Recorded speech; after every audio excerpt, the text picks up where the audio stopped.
Hello everyone, hope you're all doing great. This is Dr. Agalya Kulandevelu, your organic faculty, and in this video we are going to discuss about amenorrhea.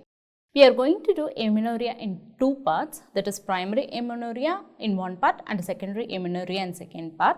Here we will be discussing some short introduction about the pubertal changes in the female and the definitions of primary and secondary amenorrhea, and then we will discuss in detail about the primary amenorrhea.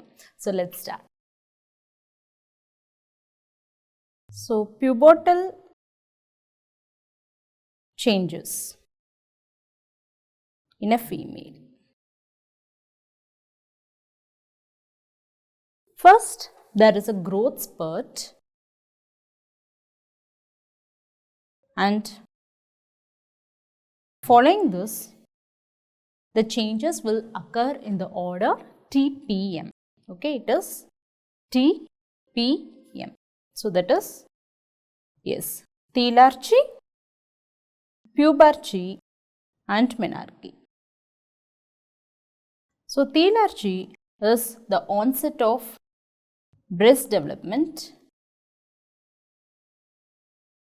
Puberty is the development of pubic hair development, and menarche, yes, it is the onset of menses. The first menses a female will get, okay, and this occurs usually around the age of 8 years and then 10 years, and menses, the first menses she will get will be around some 12 to 13 years, okay.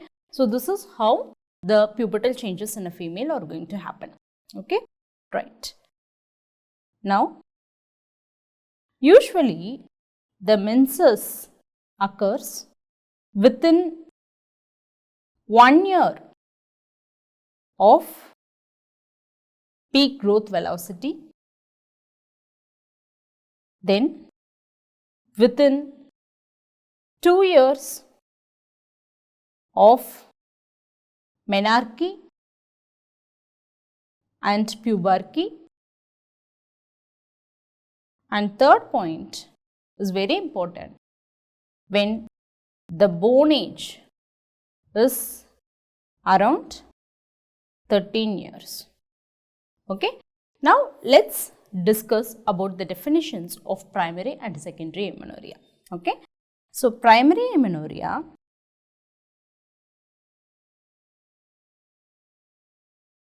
is something where there is absence of menses by 14 years of age with no visible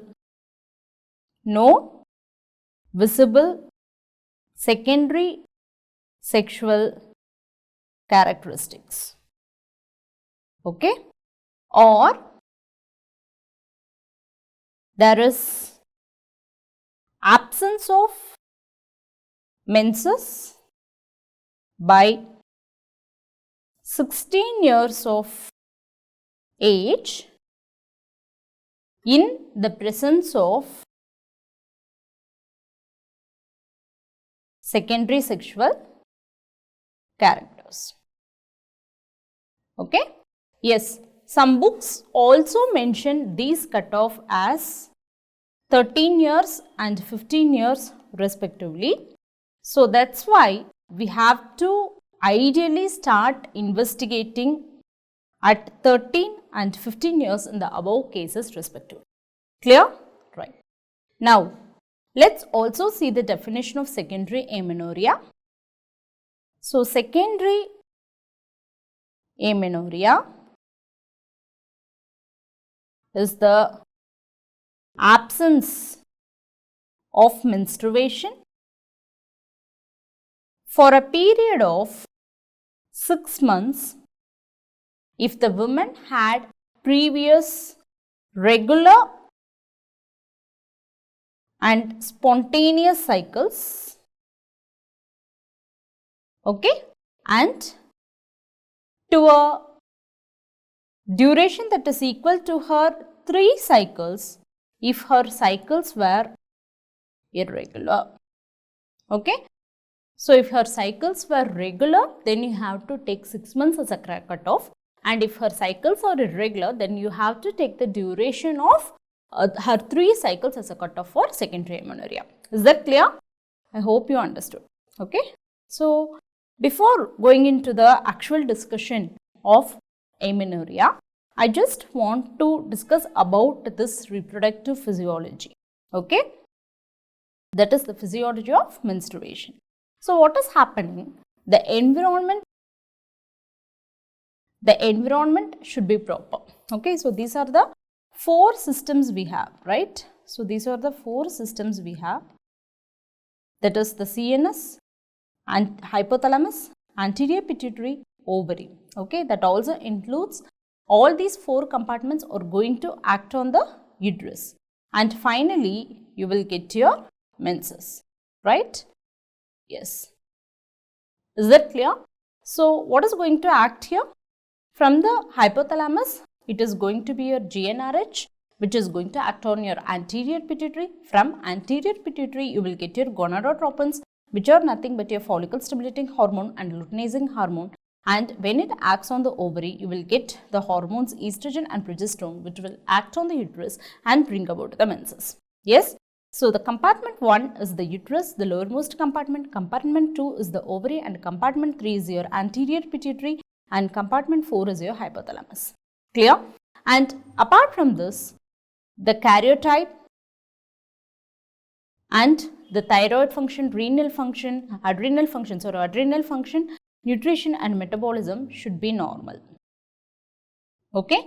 So only when all these are happening, you will get your cycles. Okay. And apart from that, I will tell you, for the menses to occur, the outflow tract should also be normal.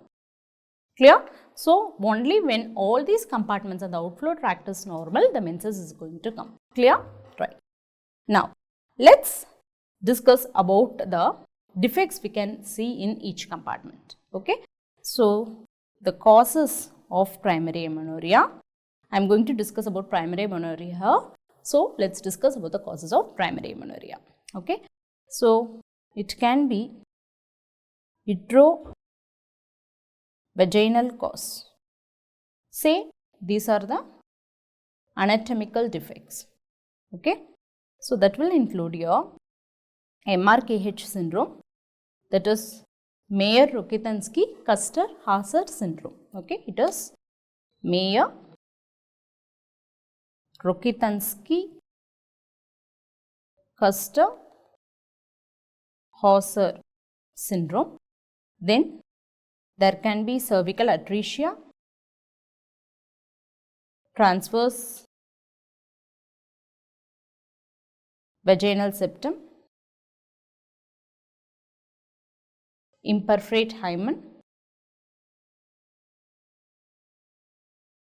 or there can be chance of Asherman syndrome as well.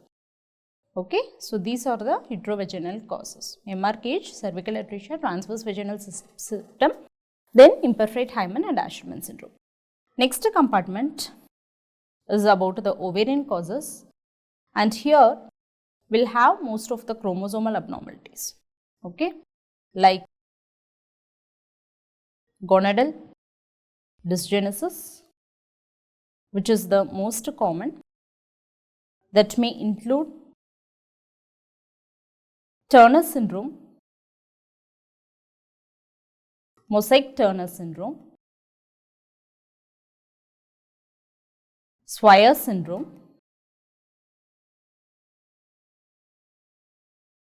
and not only this, we can also include PCOS as a cause of primary amenorrhea when it sits at an early age, even before menarche. Clear? Right. Now let's discuss about the pituitary causes. So pituitary causes will include hyperprolactinemia,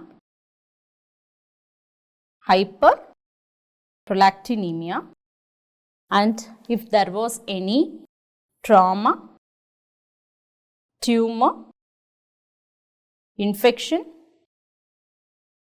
infarction, surgery or radiation damage, like that. Okay, so all these causes will be coming under the pituitary. Okay, and then let's see about the hypothalamus cause of primary amenorrhea. And the tumor that may cause, repeating, the tumor which will cause amenorrhea is craniopharyngioma. And now let's discuss about the hypothalamus causes. It can be Kallmann syndrome or any tumors. Okay, so we have discussed about the other compartments as well. So in the adrenals, the causes may include congenital adrenal hyperplasia or any tumors, and then in the thyroid, it can be hypothyroidism,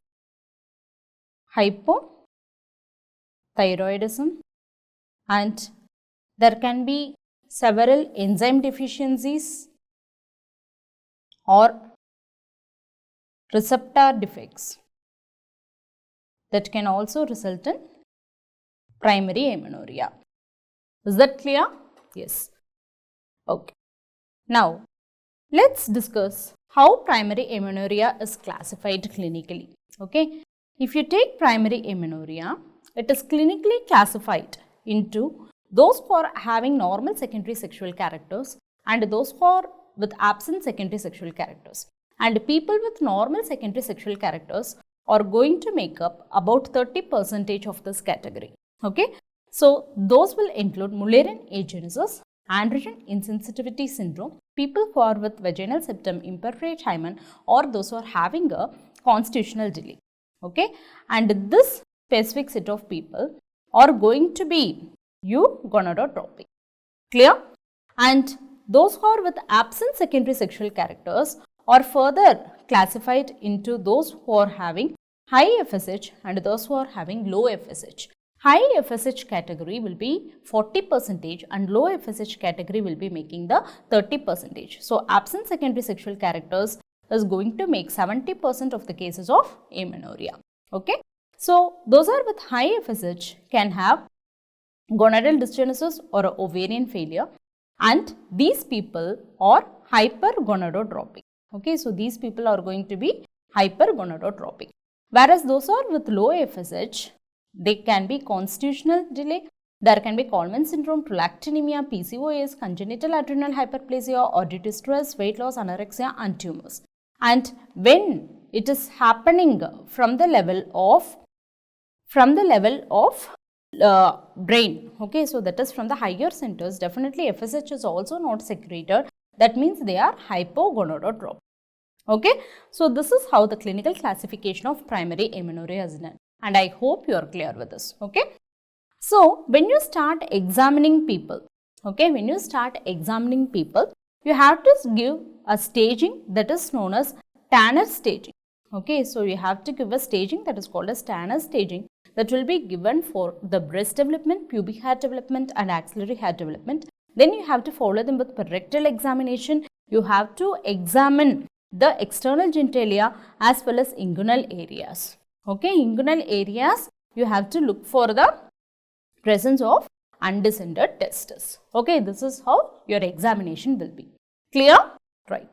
Now, let us see what are the investigations you have to offer in this people. Okay, so the investigations you will offer.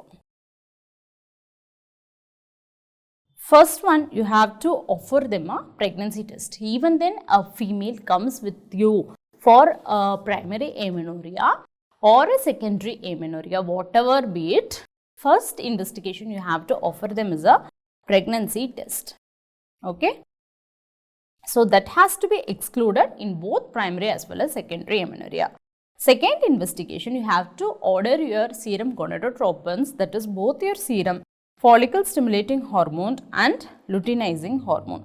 The normal range is usually between 5 to 20 international units per liter, okay, per liter, and even a normal range of gonadotropins can be seen in some of the conditions like PCOS, okay. And a high level of FSH means which is more than 20 international units per liter of FSH and which is more than 40 international units per liter of LH, okay. So, the conditions which are causing these high values, okay, these high values will include your hypergonadotropic gonadism conditions, then your Turner syndrome as well as your primary ovarian insufficiency. Okay, why high FSH and LH? Because the gonads are not acting. Okay, these gonadotropins are something which is going to stimulate your gonads. When the gonads are not present, these gonadotropins are not aware and the higher centers are not aware of it. So, it is continuously trying to stimulate the gonads which are not present. Okay, yes. And the next one is low FSH. Okay, say both are less than 5 international units per liter. Yes, obviously this category will include your hypogonadotropic gonadism conditions. Okay, as well as it can also be due to your functional hypothalamic amenorrhea.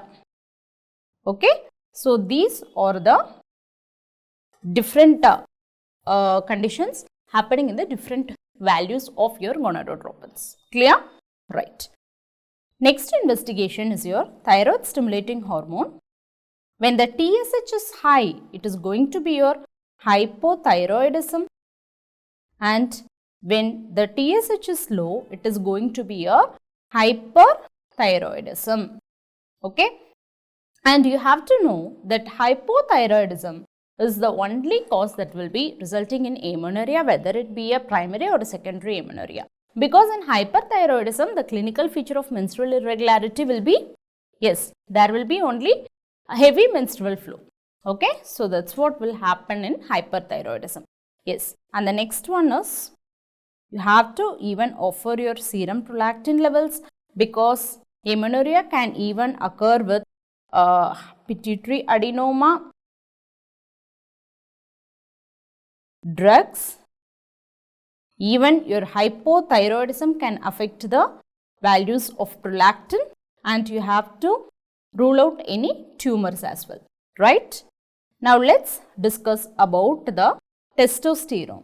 So, this is also one important hormone that has to be checked, and this is high in case of PCOS, congenital adrenal hyperplasia, Cushing syndrome, okay, and even your ovarian and adrenal neoplasm. Okay, yes. Now, one important and special investigation and best investigation you can offer these people is karyotyping. Okay, so karyotyping is one of the best investigations you can offer, and while doing karyotyping, Turner syndrome will have a chromosomal number of 45X0 and a mosaic Turner will have 45X0 in some cells and 46XY in some cells. Okay, and then a person with Swyer syndrome will have 46XY chromosomes. In Coleman syndrome, you will see 46XX, and in uterovaginal agenesis, you will be able to see 46XX. Okay, so that's why karyotyping is one of the best investigation, because you can even find out the root cause. Okay, why amenorrhea is not happening. Clear? Right. And we also have to talk about USG pelvis, because this is important to know the presence or absence of uterus, okay, and whether there is ovarian enlargement. So, ovarian enlargement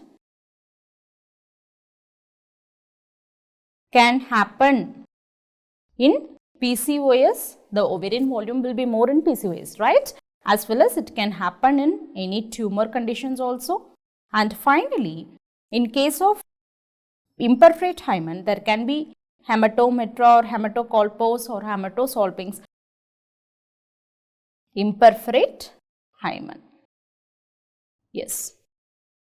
And yeah, you can offer them some higher investigations like MRI brain, okay, or MRI pelvis. MRI brain to rule out any tumor and MRI pelvis to rule out any outflow tract obstruction, okay. Then in some cases there can be a need for them to offer hysteroscopy as well, and some cases can be taken for diagnostic laparoscopy so that you will get a direct visualization of the genital organs, okay. Yes. So now let's discuss about now let's discuss about each condition one by one. First, I want to start my discussion with outflow tract obstruction, okay. So it's about outflow tract obstruction. We are going to discuss about imperforate hymen and transverse vaginal septum. TVS is transverse vaginal septum here, okay. Yes. So what happens when there is a outflow tract obstruction? First one, it leads to collection of blood in the genital tract, okay, and this condition is sometimes referred to as cryptomenorrhea, okay. So usually they present at puberty with cyclical abdominal pain,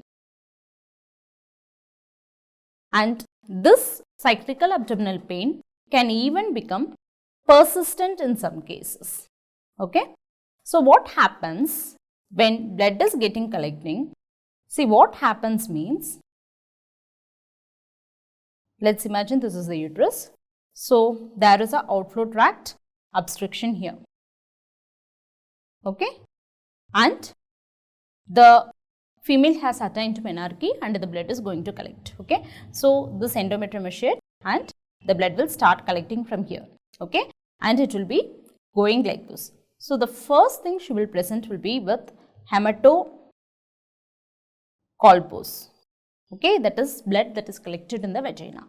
Then it will be hematometra, that is collection of blood in the uterus, and finally, yeah, it can even extend to the tubes as well, that is known as hematosalpinx, okay.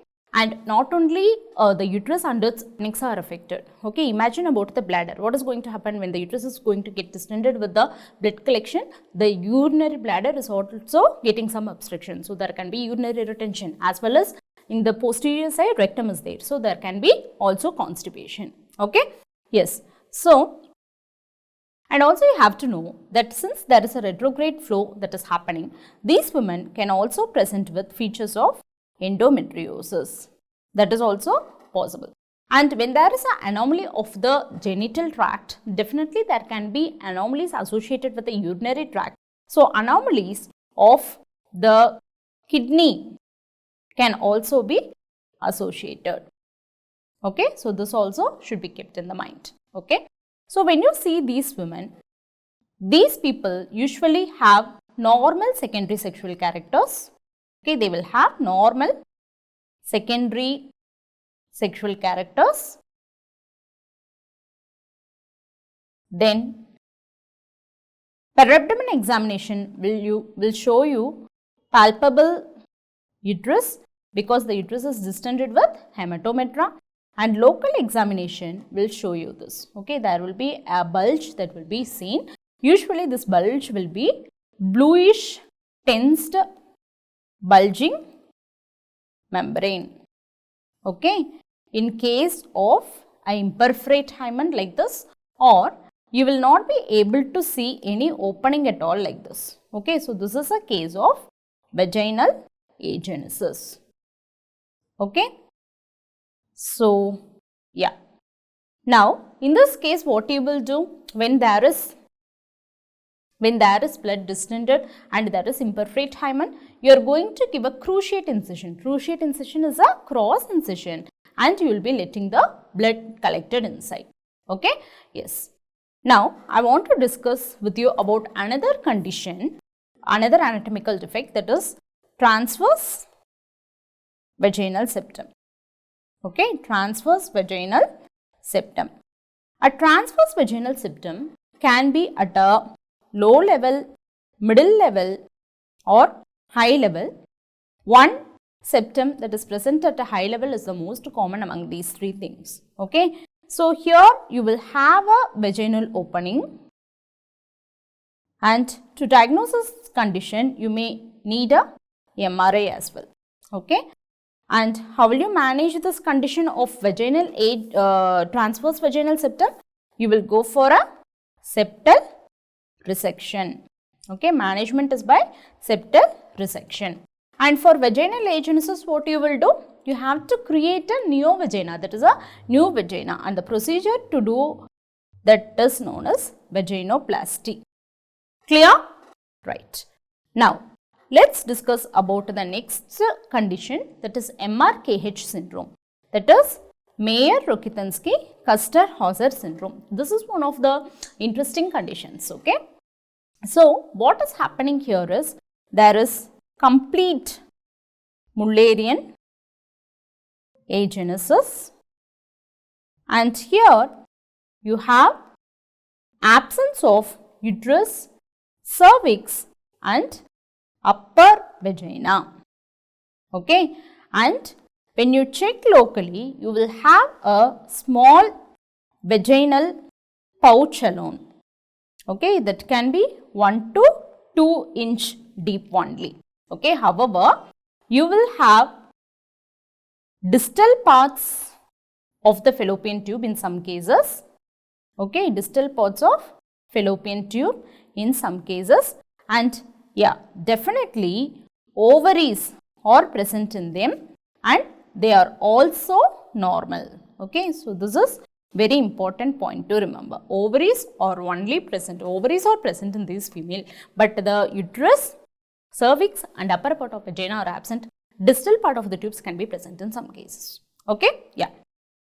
So, there can be, in some cases what happens means, there can be a knob of Mullerian tissue, okay, that can be left. So, when this knob of Mullerian tissue is left in some people, this will be reactive to the hormonal changes, and in these people they can even have cyclical abdominal pain. Okay, they can even complain of cyclical abdominal pain. However, the most common presentation in this people will be primary amenorrhea. Okay, and remember, the karyotype in these females is going to be 46XX. They are typical females and they have normal secondary sexual characters, and this condition is also associated with renal abnormalities in about 15 to 40% of the cases, as well as skeletal abnormalities in 12% of the cases. Okay? Yes. So, what are the investigations you will offer them? So, the investigations you can give them will include your ultrasonogram, where you will see there is absent uterus, and you can also make out the renal abnormalities, and MRI pelvis can help you detect the Mullerian remnant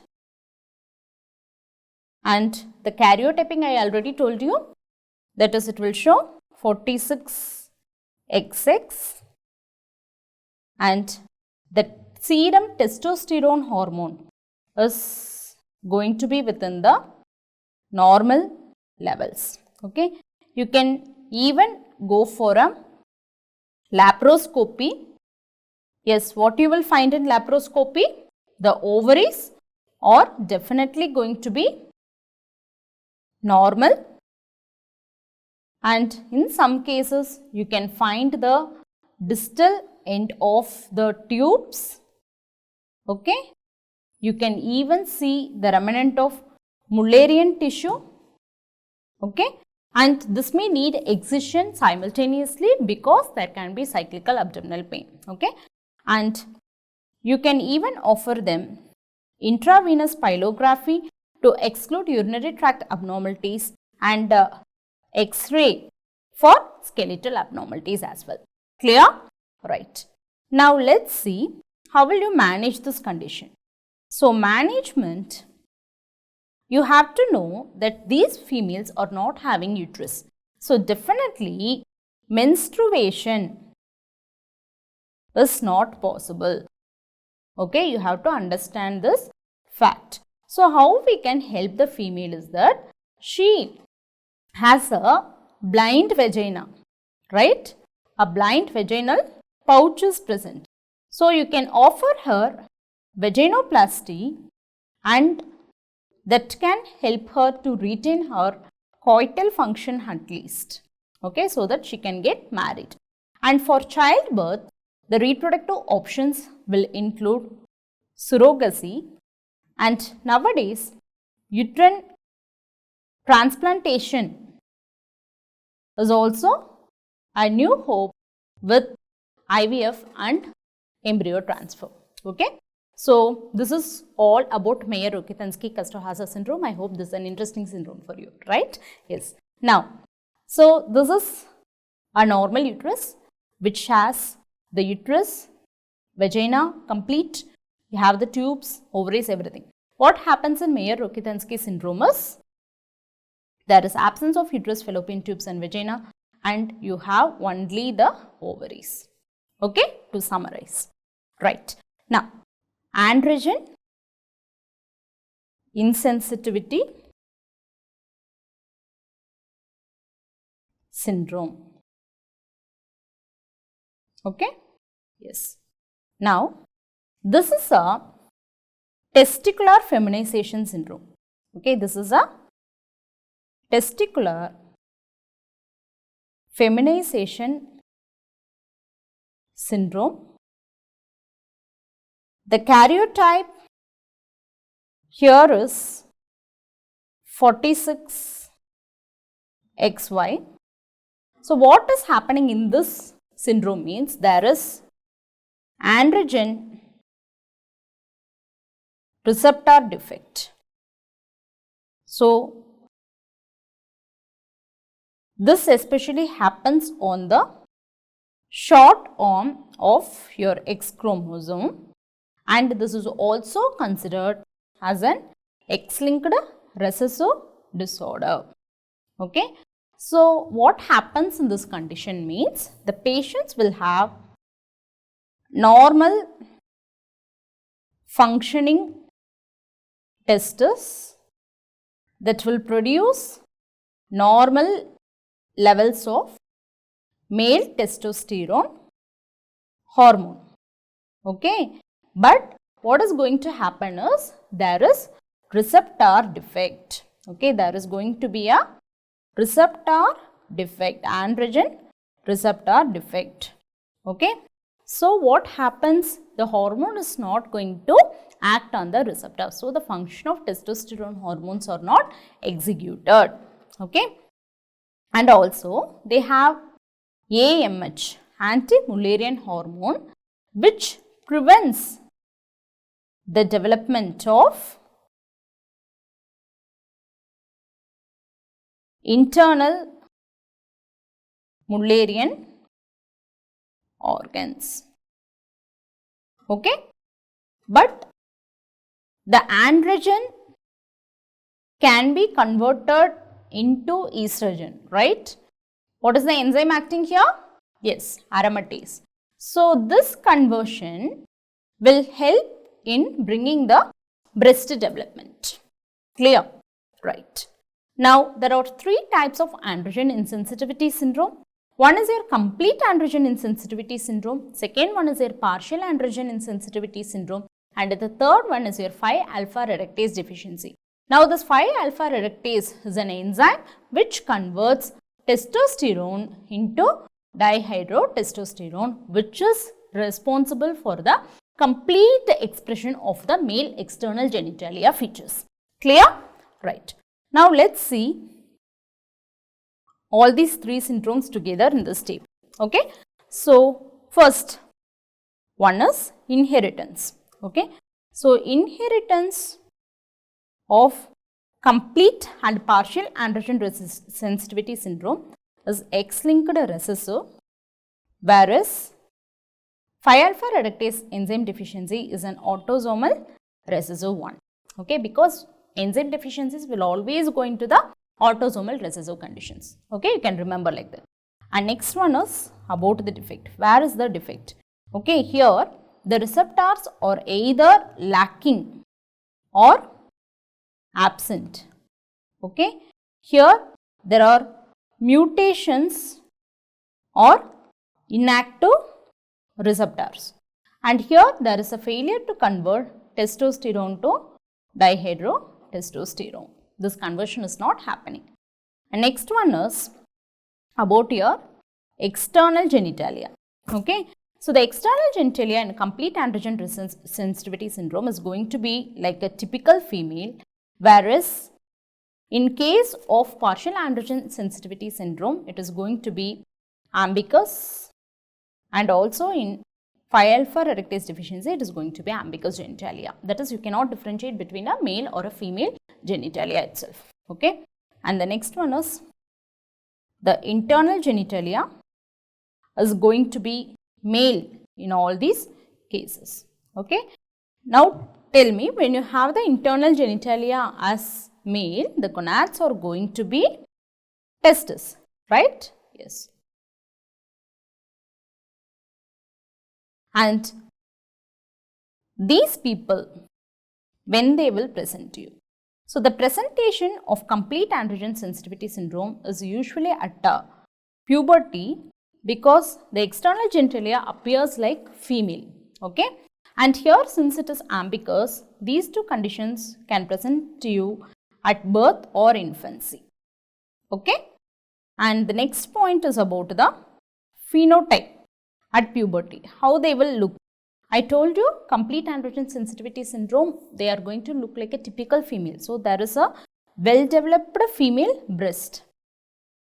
Okay, and in partial androgen insensitivity syndrome, they are partly masculine and they seem to have gynecomastia.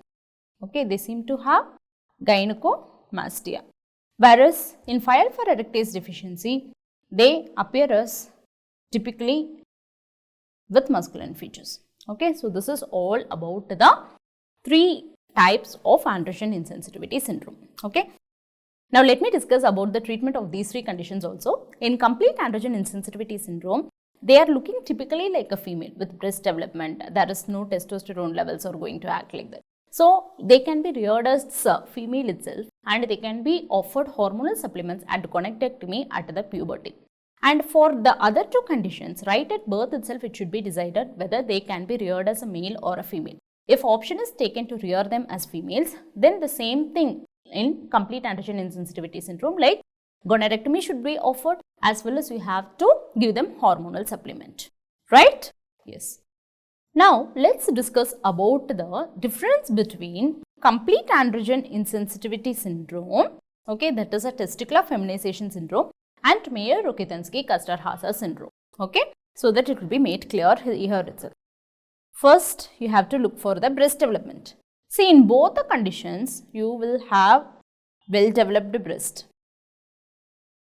okay, and if you see about the hair development, that is either pubic hair or axillary hair, it is going to be absent or sparse in case of androgen insensitivity syndrome, whereas that is going to be normal in case of MRKH. Okay. And the next differentiation you have to look is vagina. Yes, the vagina is not going to help you here, both are going to be blind. Okay. And we can also check about the presence of uterus. It is also going to be absent in both conditions because there is congenital Mullerian agenesis in MRKH, and in androgen insensitivity syndrome you have anti-Mullerian hormone which is acting against the Mullerian development. Yes.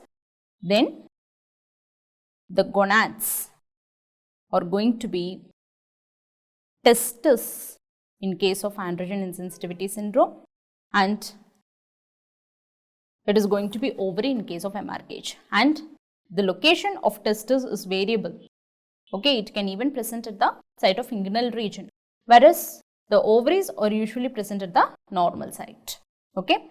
And then if we discuss about the testosterone, in androgen insensitivity syndrome, it is present at a normal male levels, whereas in case of MRKH, it is present at a normal female levels.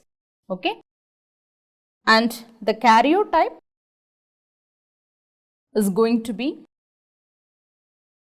46XY in case of androgen insensitivity syndrome and 46XX in case of Mayer-Rokitansky-Kuster-Hauser syndrome. And the inheritance is X-linked recessive in case of androgen insensitivity syndrome, whereas in case of MRKH syndrome, there is no such inheritance seen. Okay. So, this differentiation is very important because the confusion will be happening in between AAS and MRKH when they give you in exams. Okay. Right. Now, let us discuss about Swyer syndrome. Okay. Swyer syndrome. Swyer syndrome is a condition of pure gonadal dysgenesis. Okay.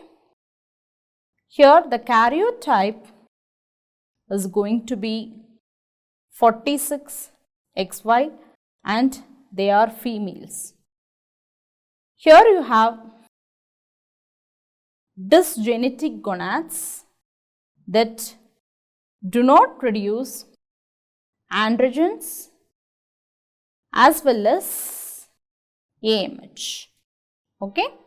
The presentation in these people will be, they will be having a normal stature, they will have normal pubic hair, they have a normal external and internal genitalia like a female. The breast is poorly developed or absent, and finally the uterus, cervix, tubes and vagina are going to be present. Okay. So, this is how a Swyer is going to be present to you. So, the internal organs are present and the karyotype is 46XY. They have a normal stature, normal pubic hair development and normal external and internal genitalia like a female. But the karyotype is going to be 46XY and the breast development is not going to be there. Clear? Right. So, what are the investigations you will offer them and what it will show? When you investigate these people, karyotype I already told you it is going to be 46XY. Then your gonadotropins are going to be increased and USG will show the presence of internal genital organs. Okay. Yes. So, how will you manage these people? So, management, you have to give estrogen therapy for breast development and you have to give them cyclical estrogen and progesterone to maintain both sexual maturation as well as menstruation. And then pregnancy is possible via embryo transfer or IVF. And remember, since these people are having a karyotype 46XY, whenever this Y chromosome is present, you have to offer them gonadectomy, because the risk of development of germ cell tumors in these patients is going to be as high as 30%. Clear? Right. Now, with this discussion of Swyer syndrome, I want to discuss the difference between complete androgen insensitivity syndrome and Swyer syndrome here itself. So, complete androgen insensitivity syndrome, I told you the breast is going to be well developed. But here in Swyer syndrome, the breast development is going to be poor or it is going to be absent. Then, hair development, say it is pubic hair or axillary hair development, it is going to be absent in case of complete androgen insensitivity syndrome, whereas it is going to be present in case of Swyer syndrome. Okay, and then the vagina is going to be blind in case of complete androgen insensitivity syndrome, whereas in case of Swyer syndrome, the vaginal is going to be normal. Okay, and then the uterus is going to be absent in case of complete androgen insensitivity syndrome, whereas it is going to be present in case of Swyer syndrome. The gonads or testes in case of complete androgen insensitivity syndrome, whereas in Swyer's sometimes you can even find streak gonads. Yes, and the testosterone levels in complete androgen insensitivity syndrome is up to the male levels, whereas in Swyer syndrome it is going to be a female level only. Okay, so since there is no uterus and there is no vagina, so menstruation is not possible, as well as pregnancy is also not possible in a case of complete androgen insensitivity syndrome, whereas in Swyer syndrome, menstruation can be brought about with hormonal therapy. Okay, and pregnancy can be done with the help of donor oocyte. Okay, with the help of donor oocyte. Clear? So, the difference you have to between complete androgen insensitivity syndrome and Swyer syndrome. Clear? Right. Now, let's discuss about one of the common thing we see in even our routine practice and the most common genital disorder that is going to cause primary amenorrhea. Guess what? Yes, it is going to be Turner syndrome. So, Turner syndrome.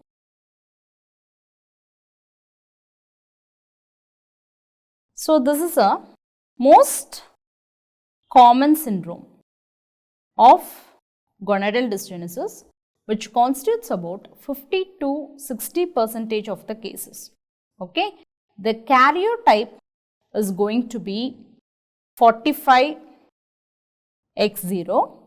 The incidence is going to be 1 in 2500 women. Okay, and for every 4 cases of Turner syndrome, 1 case will be mosaic, that is 1/4 case will be presenting as a mosaic, which will have a karyotype of 45X0 by 46XX. Clear? Right. Now, let's see the presentation. So, the presentation is, they can be short stature, they don't have breast development, they will have only prepubertal external genitalia, and they will mostly present with primary amenorrhea. Okay? Yes. Now, the associated complications are more in these set of people. They will have associated cardiac complications as well. So, cardiac complications can be mitral valve prolapse or coarctation of aorta. There can be bicuspid aortic valve. There can be aortic aneurysm as well as aortic dissection. Okay, and then renal complications are also seen in these people, where they can have horseshoe kidney,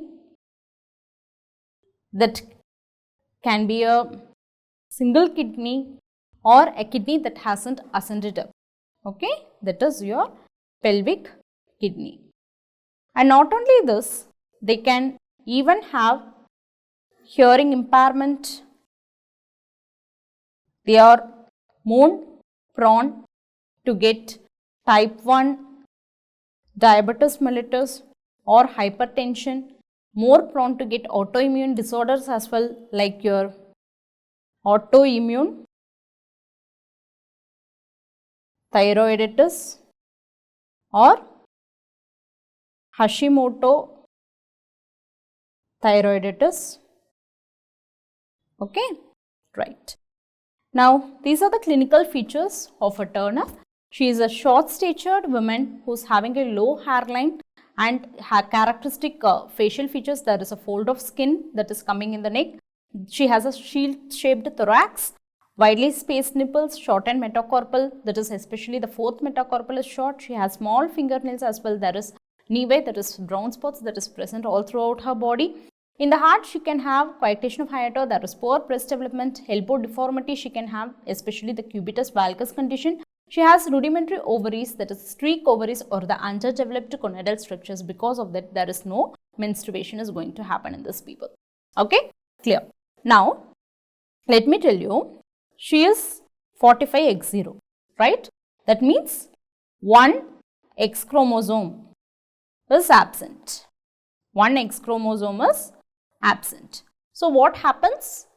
Ovaries will undergo atresia and there is formation of streak ovaries. There is no ovulation and there are no hormones produced by the ovaries, that is, there is no estrogen or progesterone. So, when gonads or streak gonads, what is going to happen? You have a high levels of LH and FSH.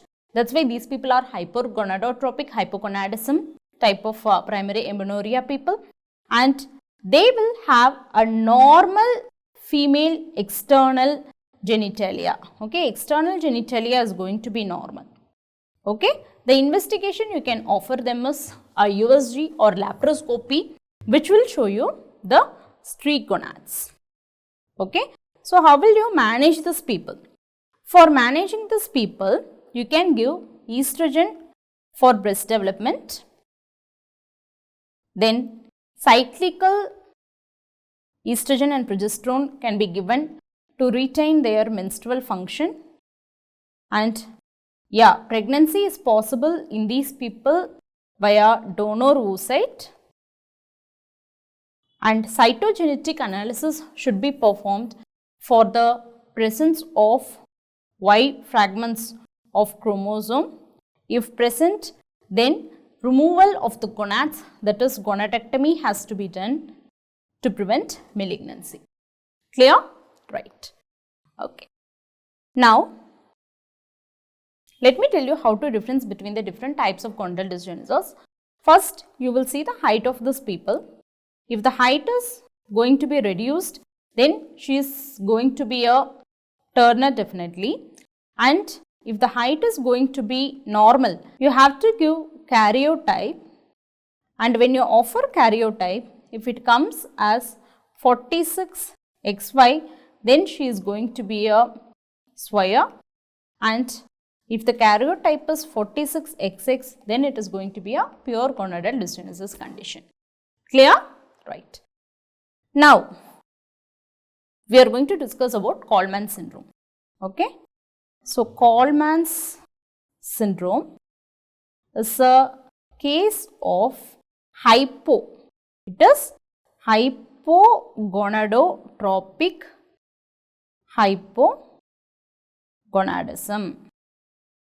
Okay, the karyotype here is 46XX and the gonads are going to be ovaries. So, what happens in this condition means there is failure. Okay, there is failure of migration of GnRH neurons, okay, from the olfactory epithelium to the hypothalamus. Okay. So, there is failure of migration of the GnRH neurons from the olfactory epithelium to the hypothalamus. When GnRH neurons are not reaching the hypothalamus, you don't have the GnRH. When GnRH is absent, definitely the gonadotropins, that is your luteinizing hormone and follicle stimulating hormone, are absent. And finally, estrogen is also going to be absent. Okay. When estrogen is absent, yes, there is no breast development as well. And these people can have a scanty development of their axillary and pubic hair. Clear? Right. Now, let's see the features with which these people can present. Okay. The features will include, yes, definitely they are going to present to you with primary amenorrhea. Yes, as well as some will even complain of infertility. There can be associated specific complaints like anosmia, since it is associated with olfactory epithelium. Then there can be midline facial defects as well. Okay, what are the midline facial defects? It can be a cleft palate or cleft lip, like that. Okay, so how will you manage these people? Management is usually done by giving cyclical estrogen and progesterone to restore menstruation, and ovulation induction can be done. Okay, yes. And other features I want to discuss with you about this condition are, generally their height is going to be normal, female external genitalia is going to be normal, internal genitalia is hypoplastic. Hypoplastic means the structures are not well developed up to the normal range. Okay. Then this can be even inherited as a X-linked or autosomal dominant or autosomal recessive condition. Clear? So, we have discussed about the various causes of primary amenorrhea in detail. Now, to summarize, how you will go with the case of primary amenorrhea. First, you have to obtain their history and examination. Then, you have to offer them investigations. I told you urine pregnancy test is going to be a first and foremost test you are going to offer. Then, you have to offer them hormonal tests like your gonadotropins, thyroid hormone, serum prolactin levels, and for the USG pelvis has to be offered to check the anatomical integrity as well. Okay. So, when you give all these tests and see the person is UPT positive, you have to exclude ectopic first. Then thyroid abnormality is there, means you have to treat thyroid accordingly, and hyperprolactinemia is there, you have to offer them an MRI to exclude adenoma, and you have to start dopaminergics. Okay. And in USG pelvis, if you see the uterus is present, and then you have to check the gonadotropins. If both FSH and LH are going to be low, it can be due to delayed puberty or functional amenorrhea. And if both the gonadotropins are normal, it can be due to outflow tract obstruction. And when they are high, definitely they are going to be due to primary ovarian failure or Turner syndrome or any Y containing karyotype. Okay. And finally, when the uterus is absent in a person, then you have to offer them karyotype as well as serum testosterone. If the karyotype is 46XX and she has a normal testosterone, it is definitely going to be your MRKH syndrome. And when the karyotype is 46XY and with a normal male pattern testosterone, okay, then it is going to be the androgen insensitivity syndrome. Okay, this is how you will proceed with the case of primary amenorrhea. I hope this session would have helped you. And until we meet in the next session, keep going, happy learning, take care and bye-bye.